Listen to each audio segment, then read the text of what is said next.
अस्सलाम वालेकुम दोस्तों, कैसे हैं आप लोग। मुझे उम्मीद है फिट फैट ज़बरदस्त होंगे। अल्हम्दुलिल्लाह मैं भी ठीक ठाक हूँ।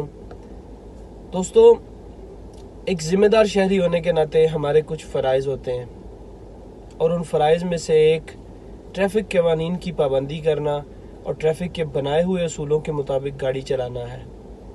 और इन ट्रैफ़िक के असूलों के मुताबिक हम गाड़ी चलाकर और इसकी पाबंदी करके हम ना सिर्फ खुद महफूज रह सकते हैं बल्कि भारी जुर्मानों से बच भी सकते हैं।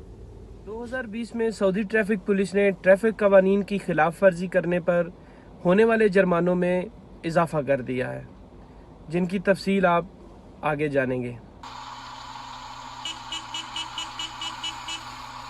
अगर आपके पास आपकी गाड़ी की इंश्योरेंस नहीं है तो पकड़े जाने पर आपको कम से कम 150 और ज़्यादा से ज़्यादा 300 रियाल तक का जुर्माना हो सकता है। अगर आप किसी टनल से गुज़र रहे हैं यानी सुरंग से और आपने गाड़ी की हेडलाइट्स नहीं जलाई तो आपको कम से कम 500 रियाल और ज़्यादा से ज़्यादा 900 रियाल तक का जुर्माना हो सकता है। सड़क पर कचरा फेंकना वैसे भी गैर अखलाकी है और अगर गाड़ी चलाते हुए आप गाड़ी में से कोई कचरा बाहर फेंकते हैं तो आपको कम से कम 300 रियाल और ज़्यादा से ज़्यादा 500 रियाल तक का जुर्माना हो सकता है। गाड़ी चलाते हुए अपने साथ वाली सीट पर बच्चे को बिठाने पर आपको 300 रियाल से 500 रियाल तक के जुर्माने का सामना करना पड़ सकता है। मुखालिफ समत में गाड़ी चलाने पर आपको 3000 रियाल से 6000 रियाल तक का जुर्माना हो सकता है।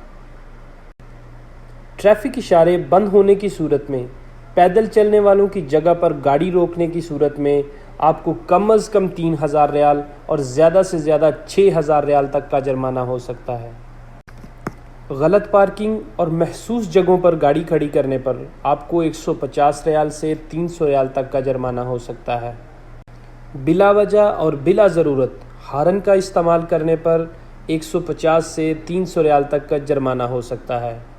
गाड़ी चलाते वक्त अगर आप अगली गाड़ी को ओवरटेक करना चाहते हैं या अपनी लेन बदलना चाहते हैं तो बगैर इशारा लगाए अगर आप ऐसा करते हैं तो 150 रियाल से 300 रियाल तक जुर्माने का सामना करना पड़ सकता है।